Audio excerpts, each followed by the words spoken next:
standard song, a la George Gershwin or Rodgers and Hart. Think about this, 1979 in Los Angeles. Behind the scenes at the famous Troubadour is very busy. There are guitar screams during sound check. As if it were their temple, glasses clink and rock stars walk through the halls. Then all of a sudden, chaos. A young helper walks into the promoter's office out of breath and pale. Linda Ronstadt just left the green room for the second time. The reason is a single name on the list of performers, and not hers or the Eagles, it was his. She was gone as soon as she saw that name. Nothing was said or done, there was just a quiet, deliberate escape that left a thick, uneasy silence. For 4 years no one knew for sure what took place that night, and Linda, she never brought it up. There were no public fights or outbursts for the tabloids. There were only calm interviews and the picture of a woman who was calm, proud, and impossible to touch. But now the silence has been broken. Linda Ronstadt told the truth about the 7 people she never forgiven in a very honest moment. They were the ones who hurt her pride, questioned her art, and showed how cruel the music business can be. That list is not what anyone thought it would be. These aren't small grudges or fights that are ending. Within the fiery world of rock and roll, these stories shaped a whole age marked by power, betrayal, and quiet revenge. The scariest part is that some of those names used to be close to her. The first one, a famous drummer, used Linda as a stepping stone and then stepped on the way she helped him make. Do you think you know who it is? Not so fast. Someone who thought he was the one who kept the band going but forgot who gave him his first chance. Don Henley used to be Linda Ronstadt's drummer and backup singer before the Eagles became famous in the rock world. The man she put in the public eye in the past. Linda Ronstadt was a growing star in the early 1970s. Theaters all along the coast were sold out. Back then Don Henley was the quiet drummer in the background, being quiet while riding the wave of her success. Linda was the one who gave him his first real chance, the one that made everything happen. Things changed when the Eagles took off though. She would never know Henley as the humble musician she used to be. His ego grew along with the band's fame, and soon he wasn't thankful anymore, he was proud. The band that had opened for Linda used to walk down Sunset Boulevard like they owned it. Henley in particular acted like the king of Laurel Canyon, aloof, unwilling to be touched, and rude to the woman who helped make him famous. That's when things broke in 1975. Henley said something behind closed doors at the Universal Amphitheater that would hurt people for years to come.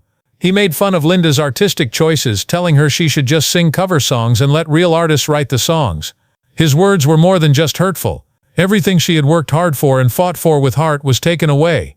Linda did not blow up. She didn't argue back. She turned around, took away his tour papers right then and left. Not a warning. There are no second chances. There were rumors that quickly spread through the industry. Henley's ego was out of hand and everyone knew it. People he worked with and friends talked quietly about his angry outbursts caused by cocaine, his selfish choices, and the hurtful things he'd say behind closed doors. Linda wasn't hurt the most by deception. It wasn't right. Afterward, she would only say one scary thing about him in private, a climber who lost his soul chasing fame. But it wasn't just Don Henley who did something wrong. The next fight Linda had wasn't quiet and took place backstage.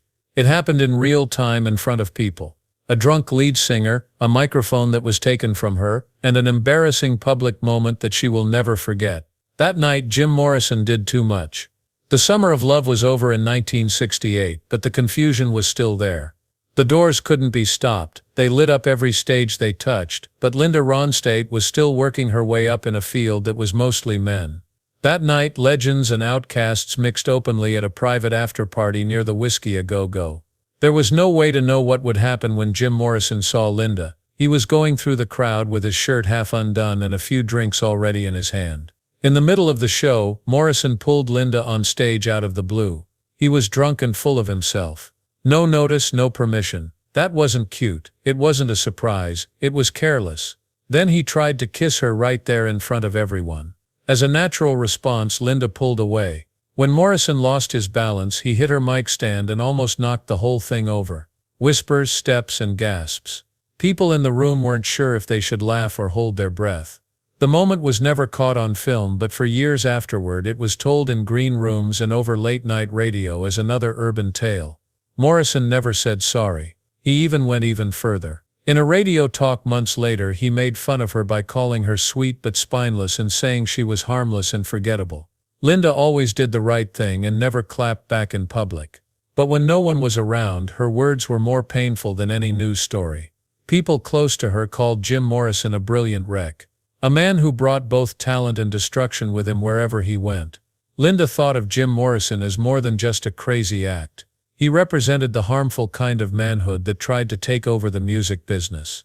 But while Morrison's actions hurt deeply, the next deception hurt even more. It wasn't caused by being drunk or a careless kiss. That person was a friend, someone she thought was on her side for the same reason until his ego got in the way and he turned against her. Neil Young was that person. The year was 1976. A show to help farm workers had some of the biggest names in rock music. Among them are two singers who are known for more than just their voices. There is Neil Young and Linda Ronstadt. In a way they seemed like partners, driven by the same goals and feelings. After the light came on though, everything changed. Backstage, things were getting tense. Neil started to ignore Linda's artistic ideas, turning down her requests for the set list, stopping her from performing some songs and saying that her sound was too commercial. Things got worse after the show. He is said to have told the press that Linda wasn't made to protest. There was no doubt about the meaning. For the cause, she wasn't real enough. It was sad for Linda to leave the event. It wasn't just a jab. An activist friend, someone she respected and thought shared her views, told her that her claims were not real. That pain was worse than any criticism could have been. It was a big night for Linda that night. After that, she never shared a stage with Neil Young again, no matter how good the cause was. Behind locked doors, she said that his message was loud and his actions were cruel. She thought his action was pointless when he was so cocky. That won't hurt her personally, but the next one would break her artistically. It wasn't because of a fight behind closed doors or careless comments to the press. The next betrayal happened in the middle of a studio session in front of a full room of musicians. With one chilling line, Linda's trust was shattered. When being smart turns mean, Frank Zappa, when they met in 1974, it looked like something big was going to happen. Frank Zappa was the crazy master of experimental rock. He was avant-garde and unpredictable.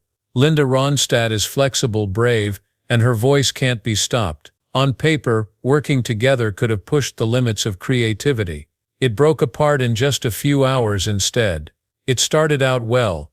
Linda was really excited about recording one of Zappa's songs, but things went badly as soon as they got to the studio. She told Zappa her ideas were stupid, and that her sound was too clean. He told her that she had watered down his music and made it sound like a commercial theme song.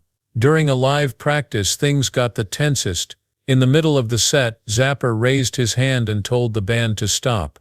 There was silence in the room. He then sneered in front of everyone.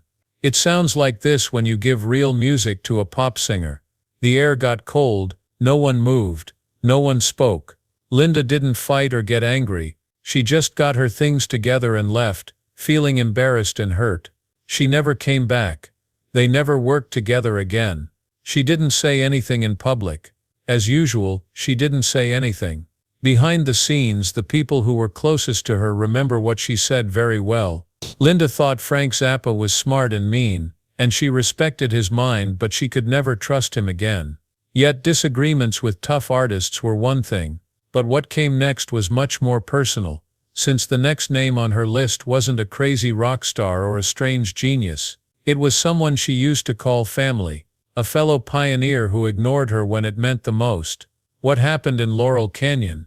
Mr. David Crosby, Lisa Ronstadt and David Crosby were more than just co-workers in the golden haze of Laurel Canyon.